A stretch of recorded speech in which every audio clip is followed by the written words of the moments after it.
Hi friends, నేను మీ శ్రేయభిలాషి JS భవజన్. ఈరోజు మీకు మంచి మోటివేషన్ వీడియోతో మీ ముందుకు వచ్చాను.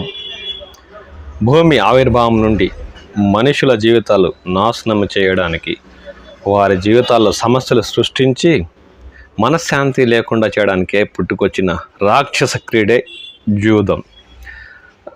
యుగాలు మారిన, దశాబ్దాలు చాప కింద నీరులా చేరుతున్న, శతాబ్దాలు శతకోటి వందనాలు పెడుతూ వెళ్ళిపోతున్నా అది తన రూపాలను మార్చుకుంటూ ఇప్పుడు ఈ ఆధునిక ప్రపంచంలో ప్రతి ఒక్కరి చేతిలో అరచేతిలో వైకుంఠంలా మారిన అంతర్జాలంలో మొబైల్ ఫోన్ రూపంలో దానిలో ఒక క్రికెట్ బెట్టింగ్ యాప్లా చేరి మనిషి జీవితాల్లో అప్పుడు ఎలా సమస్యలు సృష్టించిందో దానికి మించి ఇప్పుడు వారి ప్రాణాలు తీసుకునేలా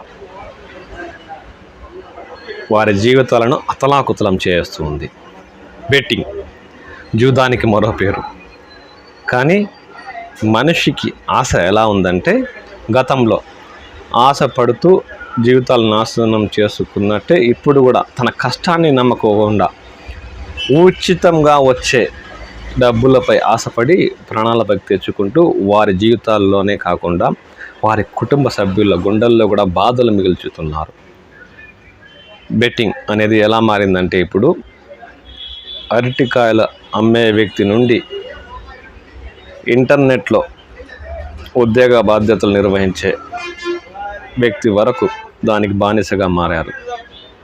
100 రూపాయల నుండి లక్షలాది రూపాయల వరకు ఎంతైనా సరే ఈ బెట్టింగ్లో చాలామంది డబ్బులను పోగొట్టుకుంటున్నారు.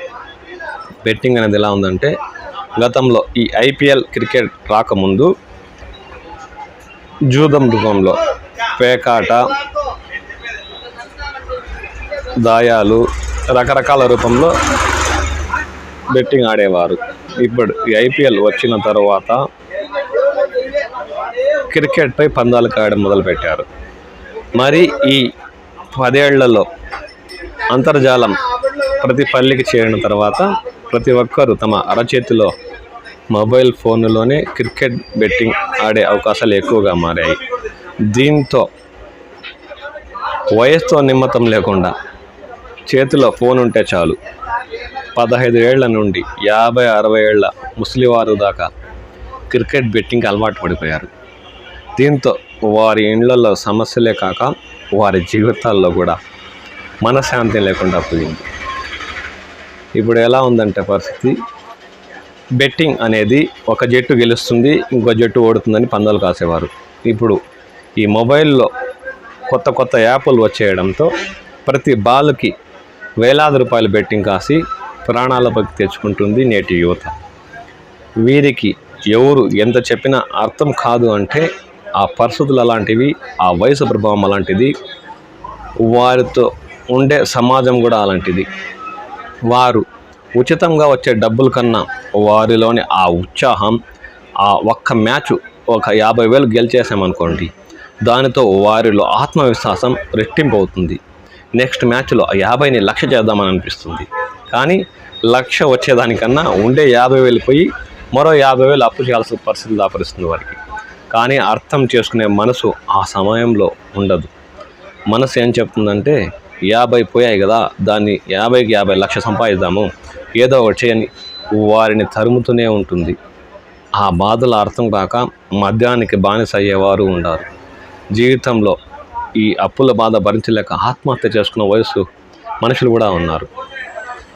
అంతే, ఒక వ్యక్తి, ఒక రైతు వ్యవసాయం చేసి దాదాపు ఆ వ్యవసాయం కోసం మడి దున్ని పైరు నాటి ఒక 3 నెలలో 6 నెలల కోత సమయం వచ్చాక ఆ వడ్లతో వచ్చే డబ్బులతో సంతృప్తిని చెందినట్లు ఈ బెట్టింగ్లో ఒకే మ్యాచ్ అంటే దాదాపు 20 ఓవర్స్ అంటే ఓ 3 గంటల్లో పూర్తయ్యే మ్యాచ్లో 1,00,000 రూపాయలు సంపాదించిన ఆ సంతృప్తి చెందడం లేదు.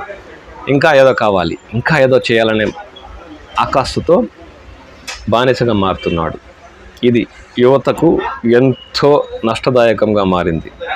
అర్థం చేసుకుంటారు అంటే అలాంటి పరిస్థితులు ఈ ఐపీఎల్ క్రికెట్ ఏది కూడా బెట్టింగ్ రూపంలో అర్థం చేసుకోకుండా చేసి వారి జీవితాలను సర్వనాశనం చేస్తున్నాయి. ఇది శాశ్వతం కాదు, జీవితంలో ఇదొక మార్పే అనే దానికి కూడా లేదు. ఎందుకంటే ఈ బెట్టింగ్ పూర్తయ్యేలోపే ఆర్థికంగా నష్టపోతారు, సమాజంలో విలువ ఉండదు, వారి తల్లిదండ్రులకు కూడా బాధలను మిగిల్చేస్తున్నారు. ఈ మధ్య చాలామంది కుటుంబ సభ్యులతో సహా ఈ ఐపీఎల్లో బెట్టింగ్ ఆడి ప్రాణాలు తీసుకున్న వారు కూడా మన రాష్ట్రంలోనే చాలామంది ఉన్నారు. ఇది ఇప్పుడు నేటి యువతపై ప్రాణాలు తోడేస్తున్న రాక్షస క్రీడలా మారింది.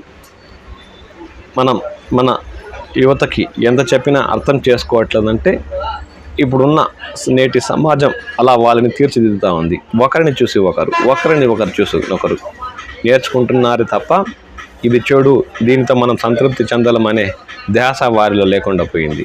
అందుకు కుటుంబ సభ్యులు ఏం చేయాలంటే తమ పిల్లలను కాస్త గమనిస్తూ ఉండాలి. వారి వయసు వచ్చే కొద్దీ ఇది తప్పు, ఇది మంచి అని చెప్పి వారిని మంచి మార్గంలో నడిపిస్తే తప్ప నేటి సమాజం గడ్డన పడే పరిస్థితులు మనకు ఎక్కడ కనిపించడం లేదు.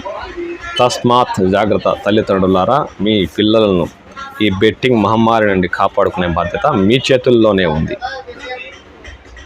ఈ వీడియో మీకు నచ్చినైతే షేర్ చేయండి, లైక్ చేయండి, కామెంట్ బాక్స్లో కామెంట్ చేయండి. ధన్యవాదాలు.